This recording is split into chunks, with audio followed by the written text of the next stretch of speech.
Oke,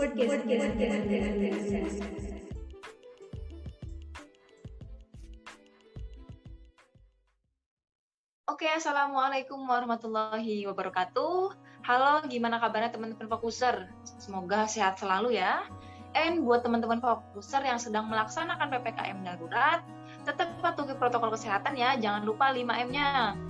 Oke, di episode kali ini kita bakal ditemenin bareng bintang tamu yang sangat menginspirasi untuk para kaum perempuan nih, yaitu Mbak Farihatus Solihah El Hafiz.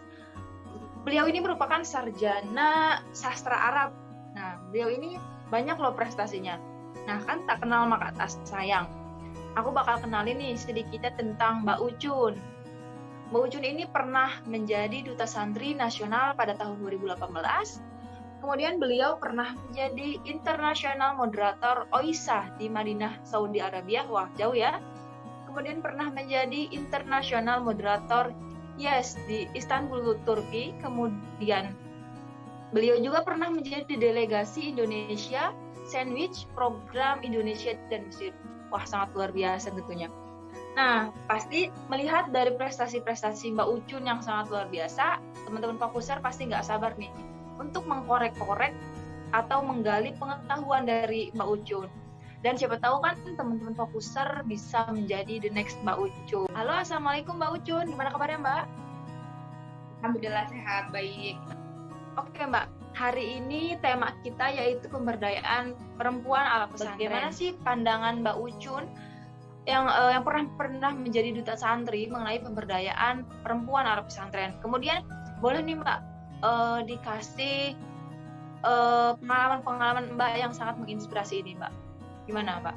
Oke, terima kasih yang sudah memberi kesempatan. Jadi sebenarnya saya bukan ahli atau pakar pemberdayaan perempuan ya, cuman ini opini saya mengenai pemberdayaan perempuan ala pesantren gitu ya.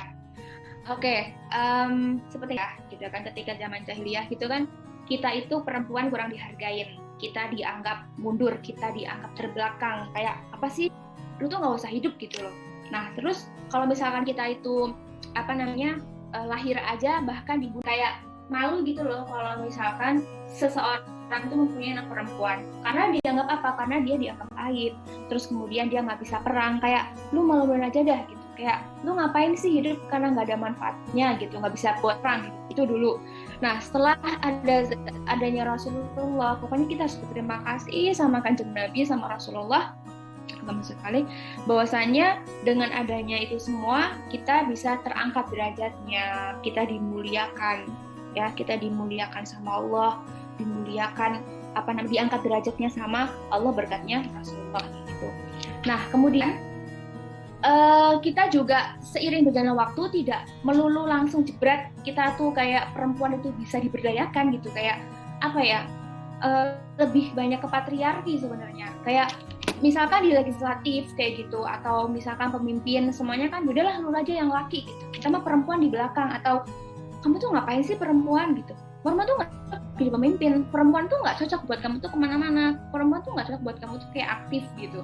Nah aja dulu itu ketika lembaga legislatif itu semua dikuasai oleh laki, nah ada yang dari lewat konferensi dari NU bahwasanya akhirnya diciptakanlah atau diketok palu perempuan boleh masuk dalam politik dan boleh untuk menjabat di kursi legislatif. Kemudian setelah itu kita bisa tahu ada forum-forum yang forum-forum yang mengangkat tentang keaktifan perempuan. Misalkan di forumnya saya coba lihat, ada di forum kajian kitab kuning pimpinannya Ibu Sinta Nuriyah gitu kan, jadi contoh. Nah kemudian gerakan pemberdayaan kan berarti kita diberdayakan, empowerment gitu kan, bahwasanya kalau misalkan kita di pesantren ya mau nggak mau kita misalkan sebagai bunyai kamu ngajar ngaji, kemudian kamu juga memimpin, kamu juga mengurusi santri-santrinya, itu kan masuk dalam pemberdayaan ya, kamu diberdayakan untuk hal-hal yang positif karena memang semuanya perempuan. Kemudian CV-nya seperti itu, jadi saya tuh pengen kalau misalkan saya perempuan ya saya bisa go internasional gitu, saya bisa go internasional, menunjukkan bahwasanya saya perempuan, saya berhijab, dan saya dari pesantren gitu loh. Lebih yang tekankan saya dari pesantren, saya santri. Kan kadang apaan sih santri mah nggak bisa ngapa-ngapain, santri tuh kolot gini-gini tuh nggak bisa saya. Kita harus kayak menunjukkan gue santri, gue keren, bisa gitu. Niatnya kayak gitu, niatnya untuk syiar agama, dalam artian santri nggak yang kalian pikirkan, yang cuma terbelakang, kemudian nggak bisa ngapa-ngapain, kolot, kampungan, nggak bisa gitu. Jadi saatnya menunjukkan bahwasanya kepada dunia, saya santri dan saya bisa seperti ini, saya bisa kayak orang-orang lain. Jadi bisa menunjukkan bahwasanya eksistensi santri itu ada gitu. Maaf gitu. Yang perempuan itu bisa ngerjain, perempuan bisa berperan tanpa mengurangi muruah. Ya, mengingat banyaknya sekali prestasi sehingga mampu menginspirasi banyak orang nih Mbak ya. Nah, untuk Mbak Ucun sendiri, tokoh perempuan yang menginspirasi Mbak Ucun ini tokoh perempuan yang bagaimana Mbak? Dan mengapa sih? Waktu SD sering dengar Agnes Monica tuh artis bertalenta, multi talenta. Nah itu yang aku garis bawahi, kata multi talenta. Ini gue harus bisa nih kayak dia, dia bisa ngapa. Gak tau kenapa langsung celang, aku harus bisa apapun. Dari itu lama aku aktif, misalkan di SMP OSIS, kemudian ketua, terus ikut lomba-lomba gitu kan. Jadi lupa untuk jatuh cinta ya, karena belajar terus gitu. Ya paling kalau suka sama orang ya udah suka aja gitu, nggak sampai pacaran gitu, nggak. Cuman karena belajar tuh, karena itu kata-kata multi talenta itu kayak pengen gitu. Terus habis itu di Aliyah, aku di mondok pesantren di Sunan Pandanaran, di situ ya lomba juga. Maksudnya memang di pesantren itu kan kita nggak boleh keluar kan, jadi mau nggak mau kasaran dan saking pokoknya multi talenta itu harus ada. Itu mau nggak mau aku gimana caranya keluar, aku nyari link, nyari temen gitu. Akhirnya ya aku bisa olimpiade, bisa lomba, jadi bisa keluar dari perwakilan sekolah. Jadi kan kayak ternyata di luar sekolah seperti ini, kenalan sama SMA juga seperti ini gitu. Jadi punya pandangan lain. Terus kayak keren keluar dari penjara suci tapi itu bawa nama sekolah, menang kayak gitu, atau dia bawa delegasi ternyata dia lomba segala macem, nah kayak gitu. Trik ala Mbak Ucun nih untuk menggapai prestasi yang Mbak Ucun gapai hingga sekarang kan membuahkan hasil Mbak ya. Jadi Najwa Shihab. Saya jadinya ketika lihat Najwa Shihab, di mata Najwa pengen nih kayak dia gitu, kayaknya Masya Allah sekali gitu kan. Makanya muncullah saya sebagai moderator di Turki, moderator di Saudi gitu kan, dan moderator lainnya gitu. Misalkan di UGM juga sering ngisi talk show, kemudian jadi MC, jadi moderator gitu. Nah terus setelah itu lama-kelamaan ya kalau udah gede kayak gini mau jadi orang bermanfaat sih. Yang penting bermanfaat dulu kan masih masih pengen seperti ini gitu kan. Terus kalau sekarang saya lebih mengidolakan sosok inspirasi saya atau inspirator saya adalah Ustazah Halimah Idrus. Bahwasanya kita sebagai muslimah ya tetap bisa dakwah, bisa diberdayakan, tapi bisa menebarkan akhlaknya Rasulullah, akhlaknya Durian Rasulullah, atau Sayyidah Fatimah, Sayyidah Khadijah, Sayyidah Aisyah, semuanya pokoknya kita harus belajar itu dan kita sharing ke teman-teman nih, tapi dengan bahasa kita. Kayak maksudnya ke lingkungan kuliahan, teman-teman kita dulu aja gitu. Nanti kan kalau misalkan dia juga sharing ke teman lain kan pahala ngalir. Jadi bis juga nih ya, bis kebanyakan kayak gitu. Nah, terus untuk yang menjadi inspirasi atau bagaimana tips and tricksnya gitu kan, menjadi perempuan yang berdaya dan mahal gitu kan. Kita tuh harus punya mindset, kita perempuan mahal. Kita perempuan yang Rasulullah itu udah merjuangin kita sebagai kita orang yang tinggi derajatnya. Apalagi kita kalau kecil ya kan jadi permataannya ayah bunda. Kalau udah jadi istri darinya suami. Kalau udah jadi ibu, nah surga kan di telapak kakinya kita gitu loh. Jadi emang perempuan itu sangat penting, kemudian sangat tinggi derajat, sampai Rasulullah tuh benar-benar ngagumkan gitu. Dan kita juga sebagai madrasah ula, sebagai sekolah pertama, kita lihat pokoknya saya kalau misalkan lihat ada anak pinter, anak soleh, pasti tak tanya ibunya siapa gitu.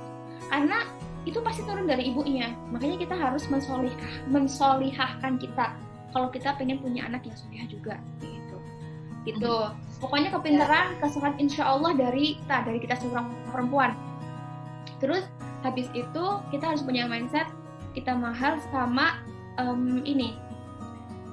Lo tuh kalau dapet gue lo tuh bahagia gitu. Kayak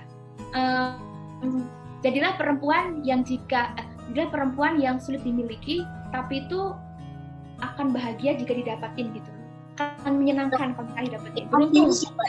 Optimis. Iya, harus kayak gitu. Maksudnya jangan deh kita tuh kayak TP-TP ke laki, atau misalkan itu tuh kayak apa sih, sama gue dong, atau kita caper-caper, nggak usah, kita kayak malu-maluin aja sih. Karena laki-laki juga pas belum akad nikah kan memang mencel kemana-mana, udah, daripada kita sakit hati, daripada ngomong teman makan teman, atau pasti nikung sama nikung, ya udah mending gak usah main api gitu sih. Kita langsung aja minta sama Allah, ya Allah, Engkau sudah meninggikan derajat kami, Engkau juga sudah memuliakan kami, saya pengen dah dapet yang kayak gini. Udah langsung aja minta sama yang menciptakan. Dan jadilah kita orang yang mahal, kita orang yang mempunyai muruah yang tinggi gitu sih. Kalau kita udah punya mindset kayak gitu, insya Allah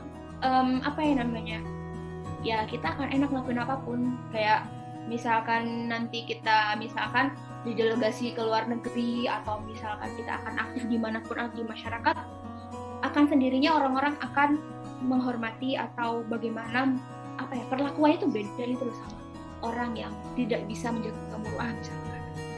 Jadi orang-orang ya endingnya akan beda ngelakuin terhadap kita itu sih.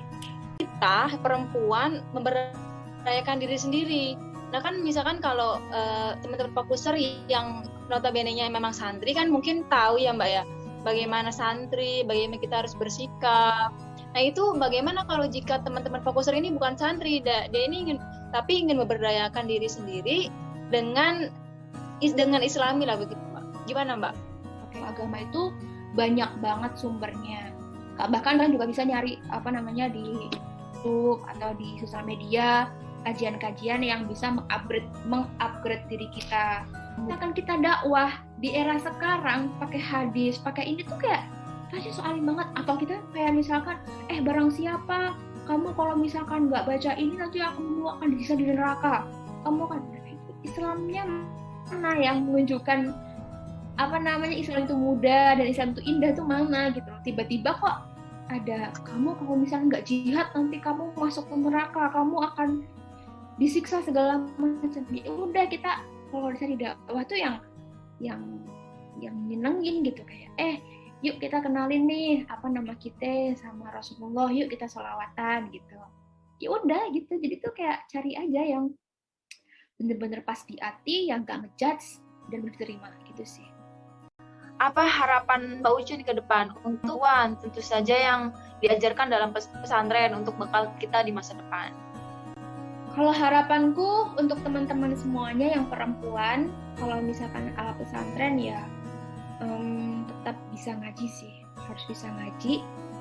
Yang mana kita nanti juga akan, seenggaknya tuh anak kita nanti diajarin ngaji sama kita, bukan guru ngaji, bukan guru les. Hanya kita sendiri akan merasa kayak lega gitu nggak sih, kita ngajarin alif ba tasa sama anak kita, ngajarin sama anak kita, kemudian ngajarin akhlakul karimah. Itu kan bisa ngaji, takutnya nanti kita nggak tahu apa itu haid, apa itu nifas, ya kan. Itu sangat penting banget. Kenapa perempuan banyak di neraka? Karena hal sepele tentang najis gitu loh. Kita tipis aja, kalau misalkan ada tipis terciprat di dalam kita, atau terciprat di gamis kita, di kaki kita gitu kan, kadang kita nggak sadar itu juga dihukumi najis. Akhirnya kalau kita udah najis, sholat kita, wudhu kita kan sama aja nggak diterima, orang nggak sah kan. Nah itu penting. Terus habis itu kapan kita haid, kapan kita makan istihadah, hukumnya gimana. Untuk di era milenial sekarang jadilah perempuan yang langka. Gak apa-apa dibilang kolot, gak apa-apa, yang penting kita nutup aurat kita. Jadilah perempuan yang mahal, yang mau ngaji. Oke. Luar biasa nih Mbak Ucun. Memang menginspirasi sekali emang Mbak Ucun ini. Kayaknya nih teman-teman Fokuser bakal kangen nih Mbak next podcast dari Mbak Ucu nih. Mungkin nanti ya Mbak ya. Boleh. Ya, mungkin bisa lagi nanti ke MR rumah insya Allah. Oke lah. Wede.